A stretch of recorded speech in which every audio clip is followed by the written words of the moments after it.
आज अमिता दीदी भट्टी करके गई हैं।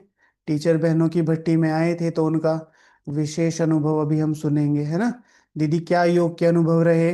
हाँ, कितना योग किया और किस तरीके से सारी चीजें करी, और क्या डिफरेंसेस नजर आए, कितना क्लियर आपको दिखाई देता है कि हम उस लक्ष्य तक पहुंच जाएंगे, जो भी आपने अनुभव किया हो।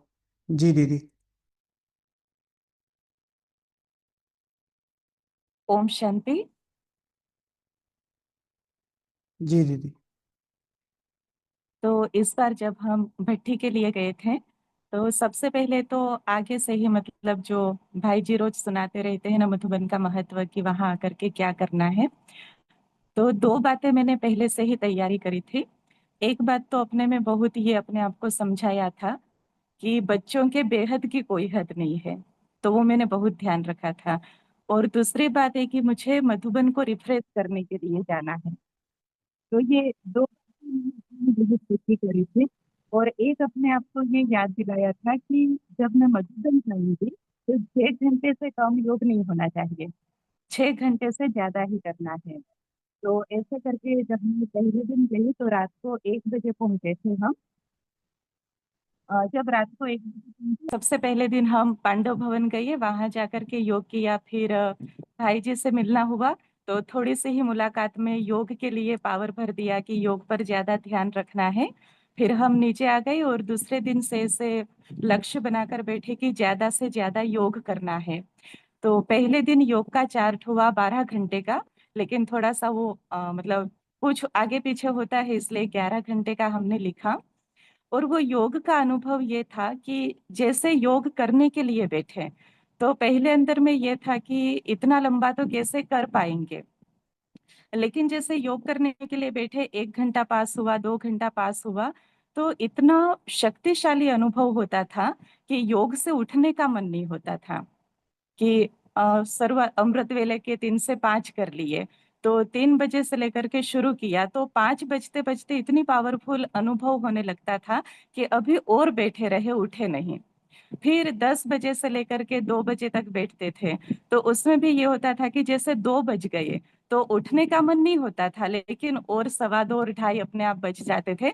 फिर ये से याद दिलाते थे कि नहीं, शाम को फिर से आना है, अभी उठ करके जाइए। और एक एक संकल्प के ऊपर जैसे स्वदर्शन चक्र बैठ करके घुमाया। तो ऐसे घड़ी में देखते थे कि एक बार स्वदर्शन चक्र करने में 1.5 घंटा बीत जाता था।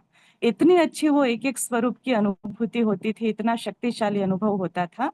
तो 2 दिन में 11-11 घंटे की भट्टी हुई, जो पहली बार हुई। इतने मतलब 20 सालों से हम वो समर्पित की भट्टी कर रहे हैं, परंतु पहली बार ऐसा कि 2 दिन तक हमने 11-11 घंटे की भट्टी करी। और इतना शक्तिशाली अनुभव रहा, इतना पावरफुल अनुभव रहा, बहुत ही अच्छा। थैंक यू दीदी। तो दीदी, अमिता दीदी 20 सालों से समर्पित टीचर बहन है, और अभी फिर वरिष्ठ बहन बनेंगी योग कर करके, ठीक है। सभी को विशेष ध्यान रखना है कि योग पावरफुल बनाना है। लोग बहुत कुछ कहेंगे, लोगों के पास चीजें सभी के पास आती हैं, सभी के पास चीजें आएंगी, अरे इतना योग कैसे होता है, ये तो मजाक कर रहे हैं, ये। Avoid everything, avoid everything, everything can possible. ठीक है ना, एवरीथिंग इज पॉसिबल। शिव भगवान वाच है, बच्चों की बेहद में जानने की कोई हद नहीं है। एक संकल्प पे योग किया, तो जहां इनको लग रहा था कहाँ इतना लंबा बैठेंगे, वहां 12 घंटे बैठ गई। और ये झूठ नहीं है, प्रैक्टिकल है।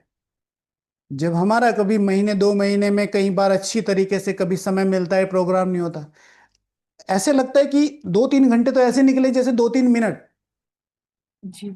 ठीक है। तो सभी लोगों को मधुबन में आके अपने आप को इसी तरीके से शक्तिशाली बाबा के लिए काम करना है, मधुबन के लिए एक शक्तिशाली मधुबन बनाना है, एक शक्तिशाली परिवार बनाना है। थैंक यू सो देखिए मच। भाई जी, एक तो हाँ दीदी, 1 मिनट, 1 मिनट, 1 मिनट। जी दीदी,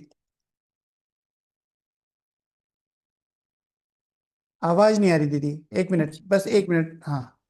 हाँ, एक संकल्प का बहुत अच्छा अनुभव ये रहा कि इस बार हमने अंदर में ये संकल्प किया था कि इस बार मधुबन को रिफ्रेश करने जाना है। तो यहाँ से ही वो तैयारी शुरू करी थी कि मधुबन जाऊंगी तो मधुबन को रिफ्रेश करना है।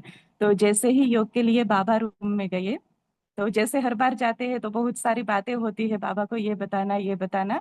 तो जैसे ही एंटर हुए तो बाबा जैसे पूछ रही है, हाँ बताओ बच्चे क्या है। तो अंदर से तुरंत ही एक संकल्प है, बाबा इस बार कुछ नहीं चाहिए, मुझे कुछ भी नहीं चाहिए, मुझे देना है।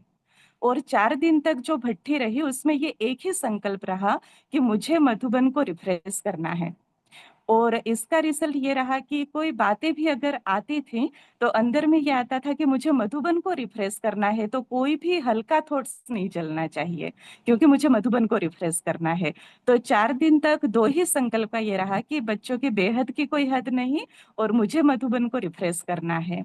और इससे बहुत अच्छे मतलब 4 दिन तक यही कि मधुबन को रिफ्रेश करना है। कहीं पर भी गए, बाबा रूम में गए, दादियों के पास गए स्तंभ पर, तो मुझे कुछ नहीं चाहिए, मुझे देना है, मुझे देना है। तो हर बार से अलग फीलिंग ये रही कि हर बार एक मांगने की, ये हो गया, ये हो गया, ये ठीक हो जाए। और इस बार नहीं, मुझे कुछ नहीं चाहिए, मुझे कुछ भी नहीं चाहिए, मुझे सिर्फ देना है। तो इसका बहुत अच्छा अनुभव रहा। तो जैसे लास्ट दिन आ रहे थे, तो हर बार एक दुख से वो बाबा का घर छोड़ते हैं कि अभी मधुबन से जा रहे थे। तो इस बार वो दुख की फीलिंग नहीं थी। लेकिन इतना मतलब रोज बाबा के सामने जाके बैठ जाना 12-12 घंटे, बस बाबा और मैं। तो जैसे बाबा मुझे बोल रहे कि बच्ची तुम जा रही हो, अभी वापस कब आओगी। तो ये बहुत अच्छा अनुभव था। थैंक यू सो मच दीदी।